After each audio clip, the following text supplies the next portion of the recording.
ગુજરાતમાં લઠ્ઠાકાંડ અને કાયદો વ્યવસ્થાની કથળતી સ્થિતિને લઈ રાજ્યનું રાજકારણ ગરમાયું છે। ભાવનગર નકલી દારૂ પીવાથી થયેલ મરણ અને સુરતમાં યુવાનની તબિયત લથડવી સાથે વધતા જતા ગુનાખોરીના આંકડાઓના મુદ્દે આમ આદમી પાર્ટીએ સરકાર સામે મોરચો માંડી આપના નેતાઓએ ગૃહમંત્રીના રાજીનામાની માંગણી કરી।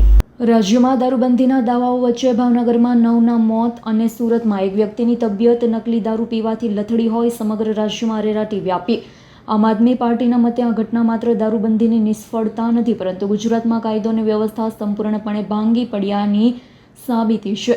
કેન્દ્ર સરકારના અહેવાલનો હવાલો આપતા જણાવવામાં આવ્યું કે ગુજરાતમાં ગંભીર ગુનાઓમાં 32% વધારો થયો છે। એટલું જ નહીં, એક જ વર્ષમાં 1000 કરોડથી વધુનું સાયબર ફ્રોડ આચરવામાં આવ્યું। આમ આદમી પાર્ટીએ સ્પષ્ટ આક્ષેપ કર્યો છે કે નાના કર્મચારીઓ કે અધિકારીઓની બદલી અને સસ્પેન્શન કરવાથી સંતોષ નહીં માનવામાં આવે। મંત્રાલય સંભાળતા મંત્રીઓની જવાબદારી નક્કી થવી જરૂરી। કાયદો અને વ્યવસ્થાની નિષ્ફળતા બદલ આપ દ્વારા ગુજરાતના ગૃહમંત્રી હર્ષ સંઘવીના રાજીનામાની માંગણી કરવામાં આવી છે।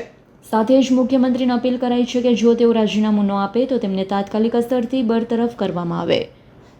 આ દારૂ પીને, નકલી દારૂ પીને આ ઘટના માત્ર દારૂબંધી પૂરતી મર્યાદિત નથી। આ ઘટનાથી એક સાબિત થાય છે કે ગુજરાતની અંદર કાયદો અને વ્યવસ્થાની સ્થિતિ કેટલી કથળી છે। ગુજરાતની અંદર કાયદો અને વ્યવસ્થાના ફેલિયરને લીધે આજે આ હત્યાકાંડ જે છે એ થયો છે અને આ સ્થિતિ અનેક છેલ્લા ઘણા સમયથી આપણે જોઈએ છે કે ગુજરાતમાં અનેક કિસ્સાઓ બન્યા છે કે જે કિસ્સાઓને લઈ અને ગુજરાતના લોકો પણ ખૂબ દુઃખી છે। કેન્દ્ર સરકારના એક અહેવાલ પ્રમાણે ગુજરાતની અંદર ગંભીર ગુનાઓમાં 32% જેટલો વધારો થયો છે। 1000 કરોડનું સાયબર ફ્રોડ માત્ર એક વર્ષમાં લોકો સાથે છેતરપિંડીઓના માધ્યમથી થયું છે। નાના મોટા ગુનાઓ તો પોલીસ સ્ટેશનમાં નોંધાતા જ નથી અને આ સ્થિતિનું નિર્માણ થયું છે ત્યારે ગુજરાતની અંદર સરકારે જવાબદારી નક્કી કરવી પડશે। માત્ર નીચે લેવલના કર્મચારીઓ કે નાના કર્મચારીઓના ટ્રાન્સફર અને સસ્પેન્ડ કરવાથી નહીં ચાલે। ગુજરાતની અંદર જે મંત્રાલયો સંભાળવાવાળા મંત્રીઓ છે એમની પણ જવાબદારી નક્કી કરવી પડશે।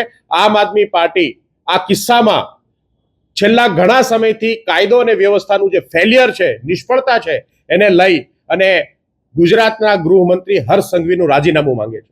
હું મુખ્યમંત્રીશ્રીને વિનંતી કરીશ કે રાજીનામું ના આપે તો એને બરખાસ્ત કરવામાં આવે, કેમ કે આવા નિષ્ફળ શાસનથી, નિષ્ફળ મંત્રીથી ગુજરાતના લોકો દુઃખી છે, ગુજરાતના લોકો અસુરક્ષિત છે।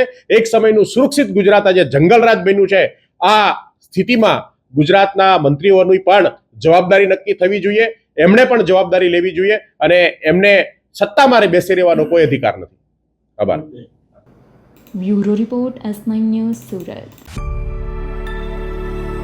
અમારી તમામ માહિતીથી અપડેટ રહેવા માટે જોડાયેલા રહો S9 ન્યૂઝ સાથે।